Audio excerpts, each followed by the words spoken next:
नमस्कार दोस्तों। ज्यादा पॉर्न देखकर हस्तमैथुन करने का कारण से जो इरेक्टाइल डिस्फंक्शन होता है, जिसे हम लोग इंग्लिश में PIED यानी पॉर्न इंड्यूस्ड इरेक्टाइल डिस्फंक्शन जिसे हम लोग कहते हैं, इसका हल क्या है आज हम लोग ये जानेंगे इस वीडियो में। तो मैं डॉक्टर सुप्रदत्ता और आप सभी का फिर से एक बार बहुत बहुत स्वागत है मेरा इस YouTube channel homeo care tips पे। तो पॉर्न इंड्यूस्ड इरेक्टाइल डिस्फंक्शन से कैसे छुटकारा पाया जाए, कैसे निजात पाया जाए।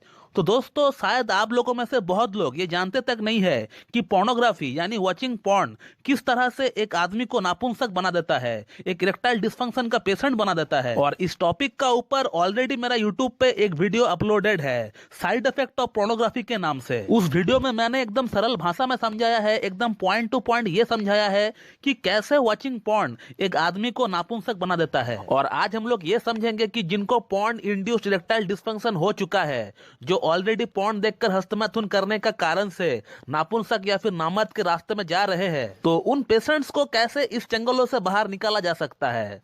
तो जब भी दोस्तों आपको ऐसा फील हो रहा है कि एक्सेसिव पॉर्न देखकर हस्तमैथुन करने का कारण से अगर आपको इरेक्टाइल डिस्फंक्शन का प्रॉब्लम आ रहा है, तो उसी समय तुरंत आपको पॉर्न देखकर हस्तमैथुन करना बंद करना होगा। माइंड सेटअप में एकदम बदलाव लाना पड़ेगा कि मुझे हस्तमैथुन नहीं करना है, मतलब नहीं करना है, चाहे कुछ भी हो जाए। एकदम अपने आप में कसम खा लेना है कि कुछ भी हो जाए मैं पॉर्न नहीं देखूंगा। ये माइंड सेटअप आपको हर हाल में लाना ही पड़ेगा कि जितना पॉर्न देखना था अब तक मैंने देख लिया, अब और नहीं, अब आज से बल्कि अभी से मैं इसको फुल स्टॉप लगाने वाला हूं। तो ये हो गया आपका फर्स्ट स्टेप। अब दूसरा जो स्टेप है वो है आपका डाइट और आपका फिजिकल एक्सरसाइज।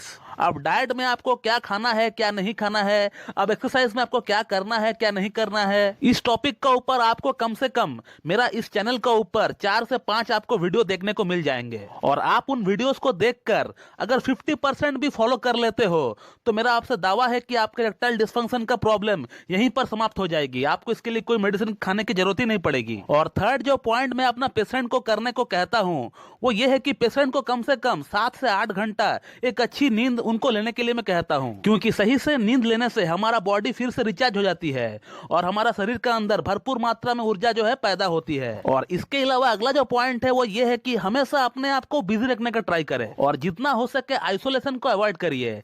मैं ऐसा इसलिए कह रहा हूं क्योंकि जब भी आप अकेले में रहेंगे, जब भी आप अलोन रहेंगे, तो उसी समय आपको हस्तमैथुन करने की इच्छा होगी। और ये हस्तमैथुन करने वाली इच्छा, इसका सोच ही आपका दिमाग में ना आए, इसीलिए आपको आइसोलेशन अवॉइड करना होगा। ट्राई करें अपने आप को कोई काम में बिजी रखने के लिए। तो दोस्तों, ये जो स्टेप्स मैंने आपको अभी बताए हैं, इसे अगर आप ईमानदारी के साथ करेंगे, कम से कम 15 दिन के लिए भी करेंगे, तो मेरा आपसे दावा है कि आपका ये जो सोच है पॉर्न देखकर हस्तमैथुन करना, ये जो है कम से कम 50% तक यहीं पे कम हो जाएगा। और अगर फिर भी आपको ऐसा लगता है कि ये सब कुछ करने के बावजूद भी आपका ये जो आदत है ये छूट नहीं रही है आपसे, तो फिर आप उस कंडीशन में 2 होम्योपैथिक मेडिसिन लेकर आइए। एक कार्सिनोसिन 1M और दूसरी मेडिसिन का नाम है स्टैफिसेग्रिया 1M। पहले आप कार्सिनोसिन 1M का एक सिंगल डोज ले लीजिए और फिर उसके बाद स्टैफिसेग्रिया को 15-15 दिन छोड़कर एक सिंगल डोज आप ले लीजिए। ऐसा करके स्टैफिसेग्रिया को आप 3 बार ले लीजिए। लेकिन कार्सिनोसिन अगर आप आज लेते हैं तो आज से 15 दिन बाद ही आप स्टैफिसेग्रिया 1M का एक सिंगल डोज लीजिए। आप देखेंगे कि आपका ये जो हस्तमैथुन करने का जो इच्छा है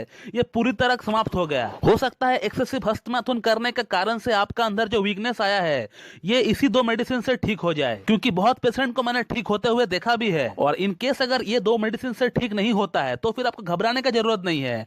होम्योपैथी में इस तरह के कंडीशन के लिए ढेरों मेडिसिन है जो कि as per patient symptoms, as per patient modalities दिया जाता है। आप अगर कोई एक पर्सनली होम्योपैथ के पास से जाकर अपॉइंटमेंट लेंगे तो मेरा आपका दावा है कि इस तरह का प्रॉब्लम से आपको आई हुई जो वीकनेस है ये कंप्लीटली ठीक हो जाएगा होम्योपैथी से। और अगर आपका माइंड में होम्योपैथी को लेकर कोई डाउट है कि होम्योपैथी काम करता है कि नहीं, जल्दी से काम करता है कि नहीं, ठीक से काम करता है कि नहीं, तो सिर्फ मैं आपको एक ही बात बताऊंगा कि आप मेरे चैनल के ऊपर जाकर जो केस नाम का फोल्डर है उसमें जो जो वीडियोस है आप उसको एक बार करके देख लीजिए। आपको आपका सवाल का जवाब मिल जाएगा, क्योंकि पूरी यूट्यूब में मैंने देख लिया है एक ही चैनल है जो प्रूफ के साथ जो है केस बताता है, जो प्रूफ के साथ पेशेंट को पिक्चर डालता है कि पेशेंट पहले कैसा था ट्रीटमेंट से पहले और अब ट्रीटमेंट के बाद कैसा है, ये कैसा फील कर रहे हैं। ये सिर्फ आपको मेरा ही चैनल के ऊपर देखने को मिलेगा। दोस्तों, मैं मेरा इस चैनल के ऊपर कम्युनिटी टैब में पेशेंट का पिक्चर्स भी डालते रहता हूं कि पेशेंट जब प्रॉब्लम को लेकर आया था उस प्रॉब्लम को देखने में कैसा था और अब जब उनका प्रॉब्लम ठीक हो गया हमारा ट्रीटमेंट से, तब वो कैसा दिख रहा है। आप गौर से फॉलो करिएगा कि मैं इस चैनल के ऊपर वीडियो के साथ साथ कम्युनिटी में जो है पेशेंट का पिक्चर्स भी डालते रहता हूँ, उनका फीडबैक भी डालते रहता हूँ। और मैं ऐसा इसलिए करता हूँ ताकि आप लोगों को होम्योपैथी का असल जो पावर है उसका रियलाइजेशन हो और होम्योपैथी का प्रति आपका जो ट्रस्ट है वो बिल्ड हो। तो दोस्तों मैं इस वीडियो को यहीं पे एंड करता हूँ। So thank you very much and have a good day.